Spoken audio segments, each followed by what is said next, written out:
Hello, hello, hello, and welcome to the Liquidity event. We are your hosts, Shane. And I'm AJ.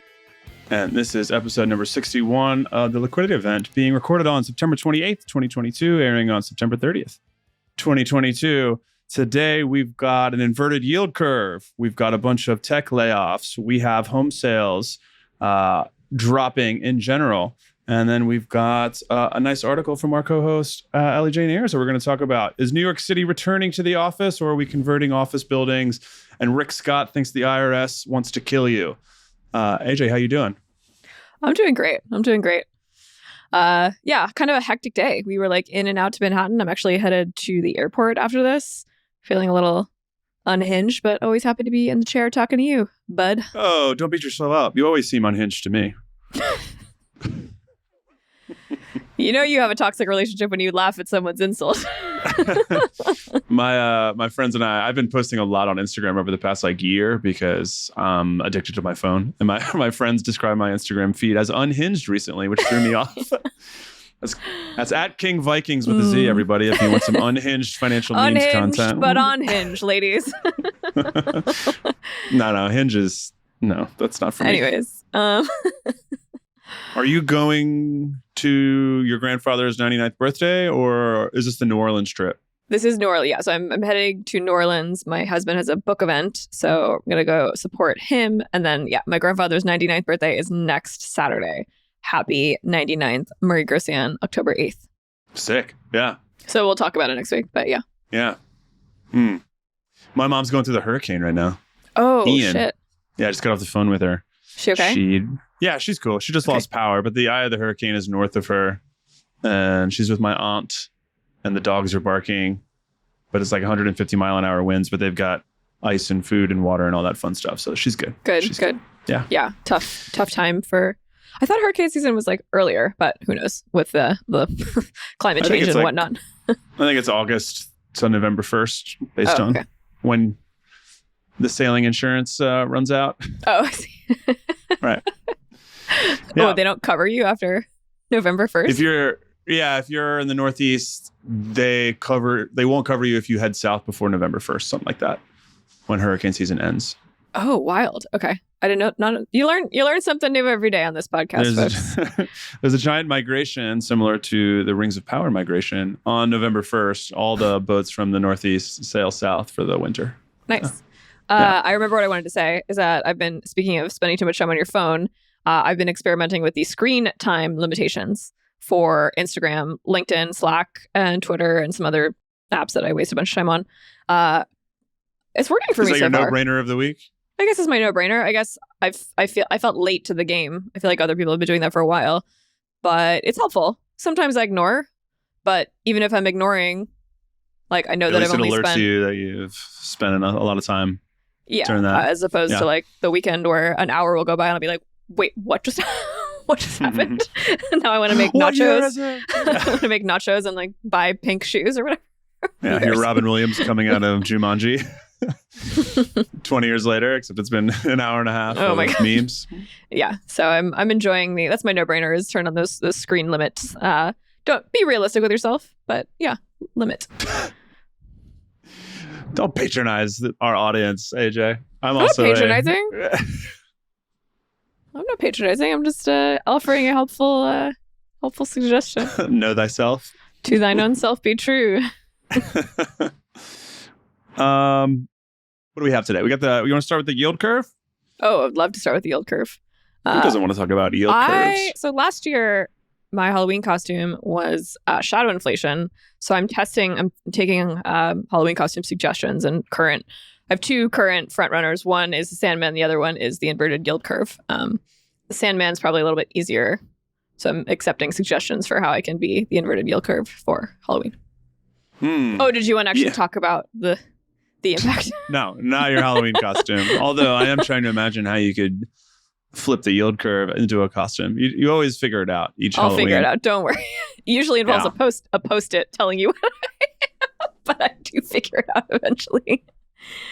Should I be the Fed this year? You could be the Fed. No one likes cops, though. We don't like cops, so I don't know. Whoa, easy. That's not true. That's a very Brooklyn stance. You know what I mean. So basically, when we have an inverted yield curve, it means that typically you get a higher premium for locking your money up for a longer time, right? So if you're not going to have access to your cash, you will get paid a higher rate for loaning your money to a corporation or whatever. That's basically what bonds are. But when we have an inverted curve, you are actually paying more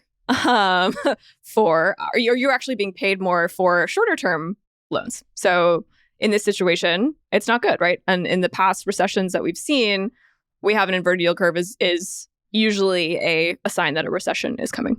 All right. Yeah. What else should we say? I mean, this is, you might see headlines about the inverted yield curve and like how that's going to impact maybe, I think for our listeners, their jobs and what they can expect from the stock market and what they can expect from the economy. And yield curve has inverted, but before the last 7 recessions. So it's not a guarantee that it's a recession, but it is a nice leading indicator, something that you have to keep in mind. And I did a fun little post on Instagram about if the yield curve is inverted, you always update your resume. Every time that it inverts, you get the article update. You just pop open that resume and brush up on, make sure that your current job is on there to current. Make sure your LinkedIn is looking fresh. Make sure if you're going to go through a job transition, you might want to do it. Well, actually, last in, first out, most typically for jobs, right? Right. So just start thinking that way. I mean, yeah. So I think some other things that we got to think about when we look at yield curves is that the yields on these bonds are based on people buying and selling them. It's just like homes.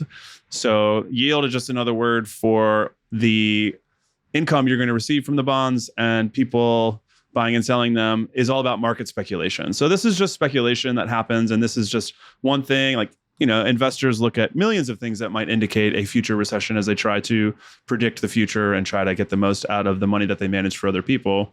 And in this case, yields have decreased for long-term treasuries right now in the current market because investors are buying them up because they believe they will be able to earn more from those treasuries than they can in stocks. They also believe that inflation, which is factored into those prices, will be much lower in the future due to a recession, right? So if you think there's going to be a recession in the future, you buy these long-term treasuries now, which pushes their prices down below short terms, and that's when the yield curve gets inverted. It's a function of all those things, and it's a pretty high indication that we'll be in tough spots in the future. One of the many indications that we're sort of seeing that vibes right now, not good, right? Well, it's kind of weird because we're at full employment right now, right? Like everyone's got cushy jobs and they feel like they can transition from one job to another fairly easily with record high salaries, which also increased inflationary pressure, which is why the Fed is increasing interest rates. Yeah, trying to get inflation down.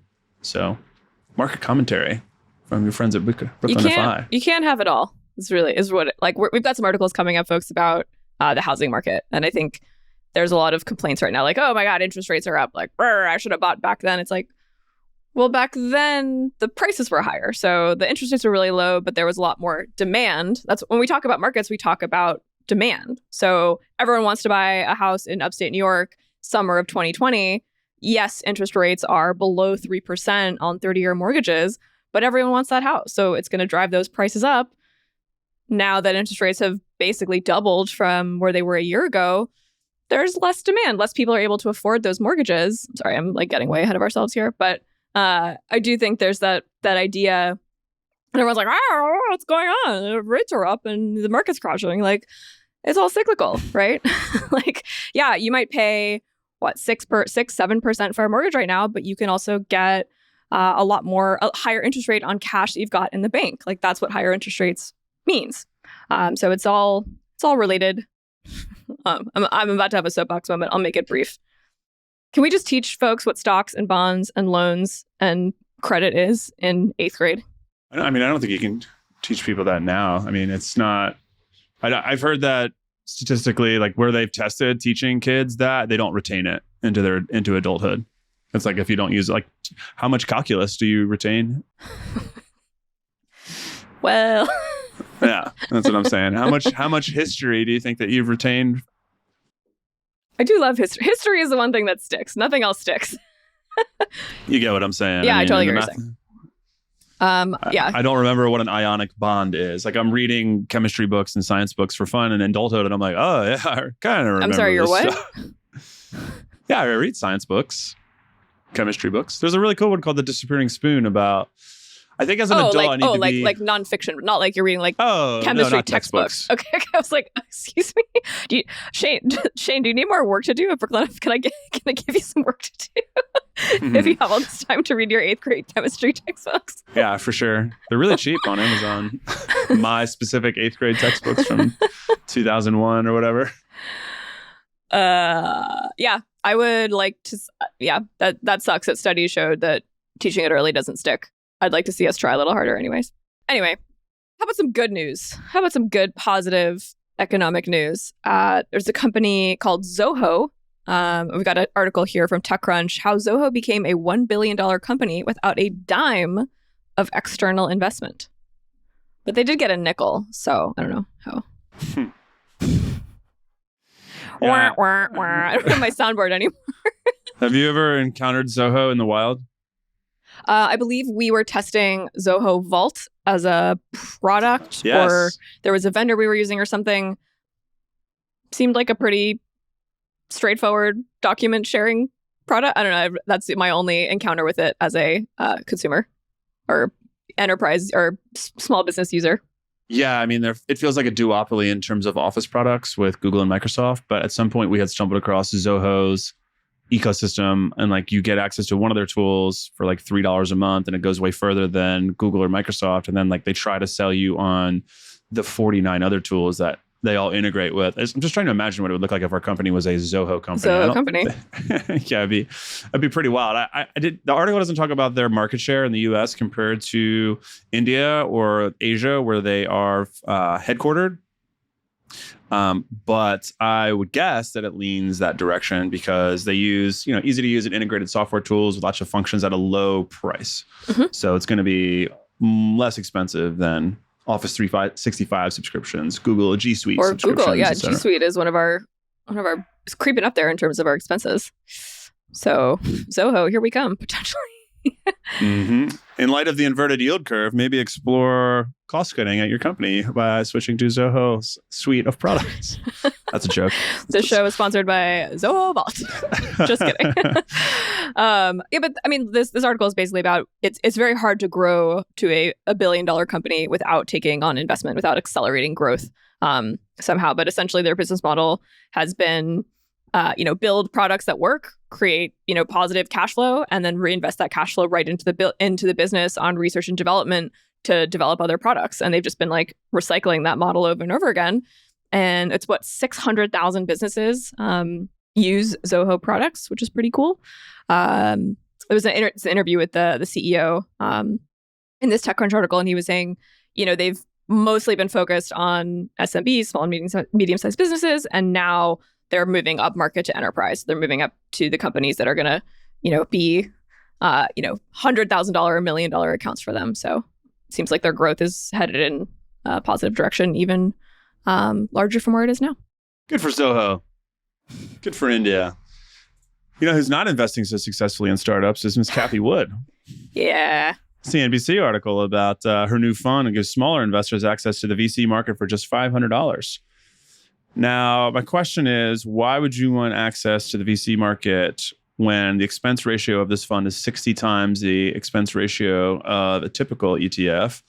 And Miss Wood's results... That's not so good. ARK is down 60% this year and off 70% from its 52-week high. Being in the asset management business, like active asset management business, seems like a nightmare. This is... rise with all tide. I mean, it's hard to pick them, AJ.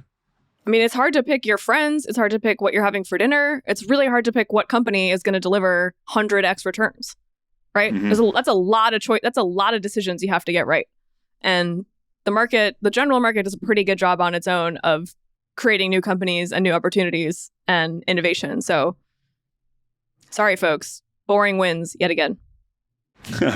Well, especially in the environment that we're going through in 2022 with interest rates spiking, that really hurts our high growth companies in the tech space. So Let's not beat her up too bad until we get 10-year results, perhaps. But still, those expense ratios is pretty damn high. So she's going to have to show those returns over the long term if she wants to maintain assets under management. Yeah. Sorry. Is that I was gonna say, should we explain what an expense ratio is, or do we not? Should we just? It's how much you pay to be invested in the fund. Yeah. So typical ETF expense ratio is what, 10% of 1%, whereas this fund is almost 4.25% to participate. Mm-hmm. Mm-hmm. We have a Wall Street Journal article in General Financial Planning and Culture. I would say this is in the culture section of this section. The Beyond Meat COO got into a brawl with somebody over the weekend, last week, and allegedly bit the man's nose in the fight. So he's the COO, so the chief olfactory obstructor, we would call him. My take on this is if the guy he bit was a Pisces, perhaps he's not a carnivore but a pescatarian. If he's a Taurus, then he's definitely a carnivore, and it's all true. It's actual meat, not meat. Also, he could have been is what that is. Could have been a Cancer. Well, there's multiple ways this guy could have got out of the eating meat situation. How did we get into you introduced astrology? Got it. Pisces. Yeah. What do you mean? No, I love it. I was cheering you on there. Yeah. When in your life have you been so angry or aggravated that you would have ever thought about biting someone's nose? Oh, a lot. Really? Yeah. Oh, for sure. I grew up playing football and baseball, basketball. You get disappointed with, or you just get in fights with other people all the time. But do you want to bite their nose? I mean, this guy was obviously drunk, and maybe he was just in a total fucking rage and lost control. I don't know. Some people have anger problems. I've gotten in fights before, but I've never gotten close to biting someone's face. I don't know. I mean, I don't think I've never had that thought ever. I really wanted to hit someone before. Mm-hmm. Anyway. Yeah, it's a bit toxic behavior. It's indicative of some underlying issues. Yeah. But maybe those issues are what drove him to the C-suite, AJ. It's not all rainbows. I don't know. Surely this guy won't be in the C-suite much longer after getting into a fist fight on covered by the national news. But you never know. Maybe the guy had it coming. In the Wall Street Journal. Yikes. Yeah. Yikes. This isn't like a... Anyway. Tough week. Here's our mortgage articles. Here's our home pricing articles that you were alluding to earlier. They are quite alluring. Journal article, U.S. home sales and prices fell in August as mortgage rates rose. We also have another article, the luxury home market posts its biggest decline in a decade. Quote, it's like crickets out here. A couple takeaways. Do you want to start? Sure. So basically what I was kind of yammering on about earlier is that mortgage rates are up. So there's less demand. That can be for a number of reasons. If you were trying to buy a home that cost $1 million back in January at a 3% rate, and now you're trying to buy that same home now and there's a 6% rate, it means that your mortgage payment is going to be a lot higher, to the tune of probably a couple $100 a month. And in order to get approved for that mortgage, you have to show the bank that you have enough income that you can pay that mortgage. And unfortunately, these higher rates, I think, are pushing. Well, I know these higher rates are pushing people out of being able to actually even get qualify or get approved for these mortgages. So that's a bad outcome of these rising rates. Yes, it's more expensive to get a mortgage, but as most lenders will tell you, you can quote unquote always refinance your loan like later in the future, right? It's a 30-year loan, so chances are you're not going to be in that house for that whole 30 years, and chances are you will also have opportunities to refinance that mortgage in the future when rates do come down. Some mortgage broker will be happy to take a little bit of commission to refinance you in the next cycle when the rates come down. Yeah. Also, my rent went up 50% in Brooklyn right now, and I'm devastated, baffled, and a realist, and it's just really expensive to have housing in major cities right now. I think we're gonna see another exodus out to cheaper places because it's really hard to make a living in major cities and live in the place that you want to live. So, ooh, plug.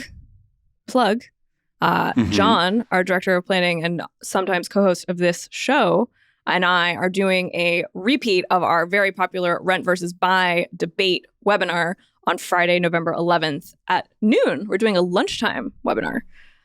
So if you're around October 11th, we'll put a link to register for that in the show notes. Cool. Yeah, I mean, this goes back to yield, right? If the price that you're paying for something is lower, then the yield that you can expect on that is going to be higher when you sell it in the future. So if you're someone that's feeling FOMO about those 2% interest rates that were available in 2020, 2021, then I don't think that you should feel FOMO, because they were also allowing people to push the prices up on those purchases up to record highs. So anyone that was trying to buy a house, such as your boy, in 2020, 2021 was experiencing record high prices because the cost of borrowing was quite low.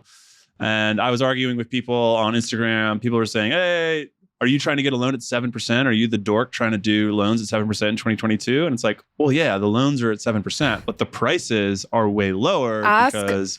Ask anyone over the age of 50 what their mortgage rates were in the early 80s. Yeah, 7 They 8%. will tell you, no, double digits. They'll tell you 11%. Sure. And they got great deals on those houses, and now they're selling them for many multiples of what they paid for them. Yes, the takeaway is that you should marry the property, but date the rate. The rate is not permanent, but the price that you pay for a property is permanent. So just keep that in mind if you're feeling FOMO about not buying a house in 2021 and locking in a 2% rate.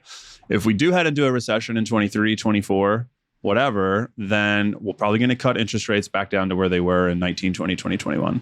So just keep it in mind. It's like you're going to cut interest rates back to where they were in 1920. Oh, let's bring the clock back. Speaking of cutting, it looks like Meta and Google are cutting staff. Just don't call them layoffs. The article from the Wall Street Journal is talking to insiders at two of our tech darlings in the FANG world, Meta/Facebook and Alphabet/Google.